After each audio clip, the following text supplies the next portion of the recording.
Chapter 3 Parts of Speech. Looking around. In this chapter, we will learn about different parts of speech. इस अध्याय में हम वाक्य के विभिन्न प्रकार के शब्दों के बारे में जानेंगे। यह वाक्य यह स्पष्ट करता है कि अध्याय वाक्य में शब्दों के उपयोग और उनके कार्य पर केंद्रित है। In language, the parts of speech are the categories of words based on their function within a sentence. भाषा में वाक्य में शब्दों के कार्य के आधार पर उन्हें अलग-अलग वर्गों में विभाजित किया जाता है, जिन्हें पदों के भेद पार्ट्स ऑफ स्पीच कहा जाता है।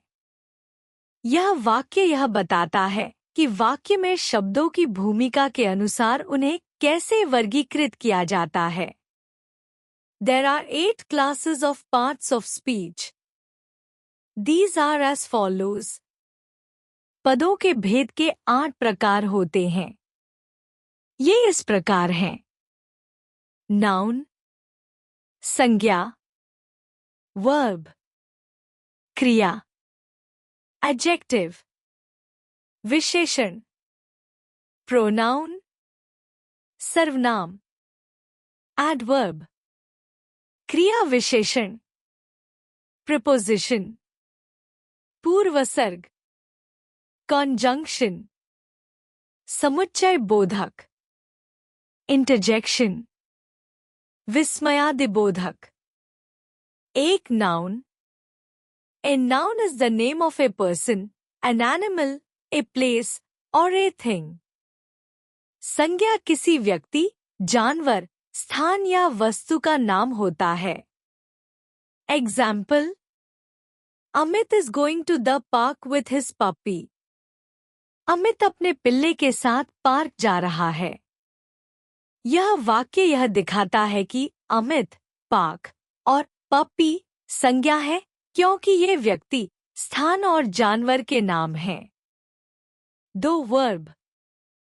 A verb says or asserts something about a person or a thing. क्रिया किसी व्यक्ति या वस्तु के बारे में कुछ कहती है या व्यक्त करती है। Example: Saloni welcomes all the guests in the house. सलोनी घर में सभी मेहमानों का स्वागत करती है। इस वाक्य में welcomes क्रिया है क्योंकि यह सलोनी के कार्य को व्यक्त कर रही है। 3. Adjective.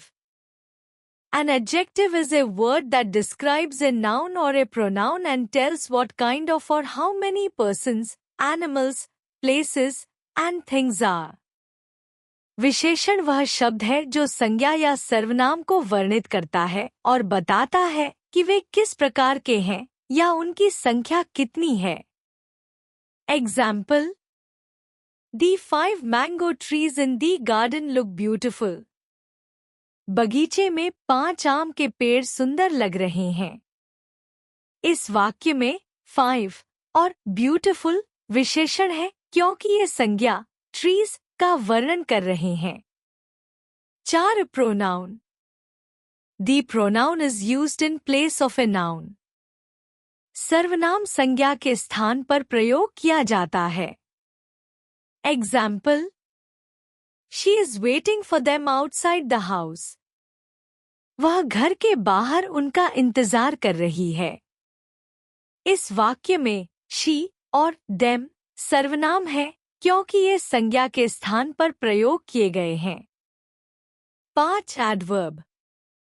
An adverb adds a meaning or describes a verb, adjective, or other adverb. क्रिया विशेषण क्रिया, विशेषण या अन्य क्रिया विशेषण का अर्थ बढ़ाता है या उसका वर्णन करता है। Example: Radha speaks politely. Radha शिष्टता से बोलती है। इस वाक्य में politely क्रिया विशेषण है क्योंकि यह क्रिया speaks का वर्णन कर रहा है। 6. Preposition. A preposition is a word placed before a noun or a pronoun to indicate the relation of a noun to a verb or to another noun in a sentence. पूर्वसर्ग वह शब्द है जो संज्ञा या सर्वनाम के पहले रखा जाता है और वाक्य में किसी संज्ञा का क्रिया या अन्य संज्ञा के साथ संबंध बताता है। Example: the hotel is across the street. Hotel सड़क के पार है। यह वाक्य दर्शाता है कि अक्रॉस एक पूर्वसर्ग है क्योंकि यह होटल और स्ट्रीट के बीच का संबंध व्यक्त कर रहा है। A conjunction is a connecting word. It connects words, group of words और सेंटेंसेस इन ए सेंटेंस। समुच्चय बोधक कंजंक्शन वह शब्द है जो वाक्य में शब्दों, शब्द समूहों या वाक्यों को जोड़ता है। Example: You should study hard if you want to score good marks. तुम्हें कड़ी मेहनत करनी चाहिए यदि तुम अच्छे अंक प्राप्त करना चाहते हो। इस वाक्य में if समुच्चय बोधक है क्योंकि यह दो विचारों को जोड़ रहा है। An interjection is a word which expresses some sudden emotions or a strong feeling. विस्मयादिबोधक वह शब्द है जो अचानक हुई भावना या गहरे भाव को व्यक्त करता है। Example: Alas, my grandfather met with an accident. हाय, मेरे दादा का एक्सीडेंट हो गया। यह वाक्य दर्शाता है कि अलास एक विस्मयादिबोधक शब्द है क्योंकि यह दुख व्यक्त कर रहा है। एक read the sentences given below. The teacher smiles at the joke. शिक्षक मजाक पर मुस्कुराते हैं। The teacher gave a good smile to the students. शिक्षक ने छात्रों को एक अच्छी मुस्कान दी। In sentence 1, the word smile has been used as a verb.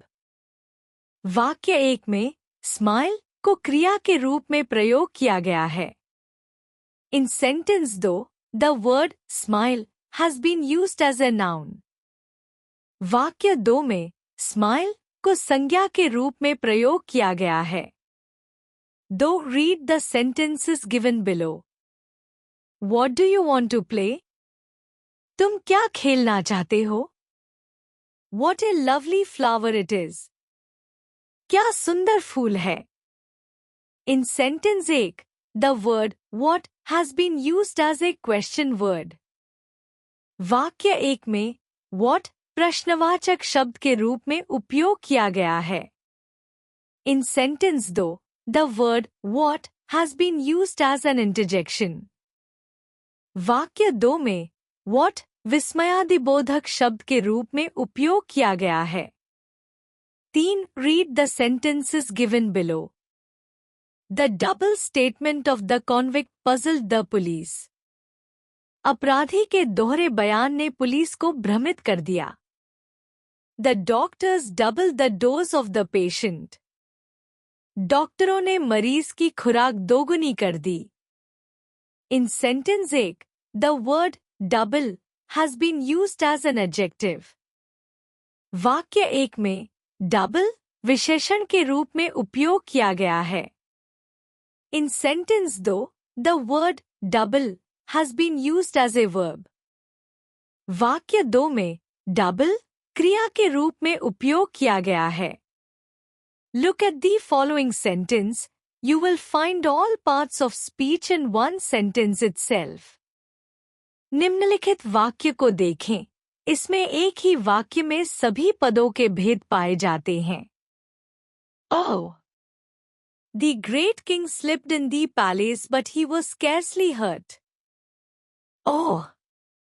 महान राजा महल में फिसल गए लेकिन उन्हें मुश्किल से चोट लगी। Explanation.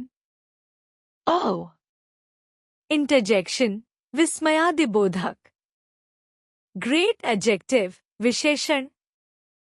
King palace nouns संज्ञा। Slipped was hurt verbs क्रिया। In preposition पूर्वसर्ग। But conjunction समुच्चय बोधक। He pronoun सर्वनाम। Scarcely adverb क्रिया विशेषण। निष्कर्ष। इस अध्याय में विभिन्न पार्ट्स ऑफ स्पीच, भाषा के भागों के बारे में बताया गया है। इन हिस्सों को वाक्य में उनकी कार्यक्षमता के आधार पर श्रेणीबद्ध किया जाता है। वाक्य में उपयोग किए गए शब्दों की प्रकार को समझने के लिए निम्नलिखित 8 मुख्य भाग होते हैं। नाउन, संज्ञा, यह किसी व्यक्ति, स्थान, जानवर या वस्तु का नाम होता है। उदाहरण, Amit is going to the park with his puppy. Verb, क्रिया, यह किसी क्रिया या कार्य को व्यक्त करता है। उदाहरण, Saloni welcomes all the guests in the house. Adjective, विशेषण, यह संज्ञा या सर्वनाम को वर्णित करता है और बताता है कि किसी व्यक्ति, स्थान या वस्तु की विशेषता क्या है। उदाहरण, दी 5 mango trees in the garden look beautiful. Pronoun, सर्वनाम, यह संज्ञा के स्थान पर प्रयोग किया जाता है। उदाहरण, she is waiting for them outside the house.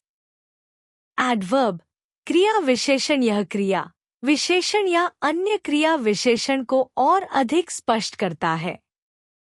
उदाहरण, राधा स्पीक्स पोलाइटली। प्रीपोजिशन, पूर्वसर्ग, यह किसी संज्ञा या सर्वनाम के पहले आता है और यह वाक्य में संज्ञा या सर्वनाम का क्रिया से या अन्य संज्ञा से संबंध दर्शाता है। उदाहरण, the hotel is across the street. Conjunction, संयोजन, यह शब्दों, वाक्यांशों या वाक्यों को जोड़ता है।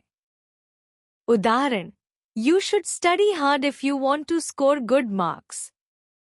इंटरजेक्शन, उद्गाती, यह अचानक महसूस होने वाली भावनाओं को व्यक्त करता है। उदाहरण, alas, my grandfather met with an accident. इस प्रकार पार्ट्स ऑफ स्पीच का सही ज्ञान हमें वाक्य की संरचना को समझने और इसे सही तरीके से उपयोग करने में मदद करता है।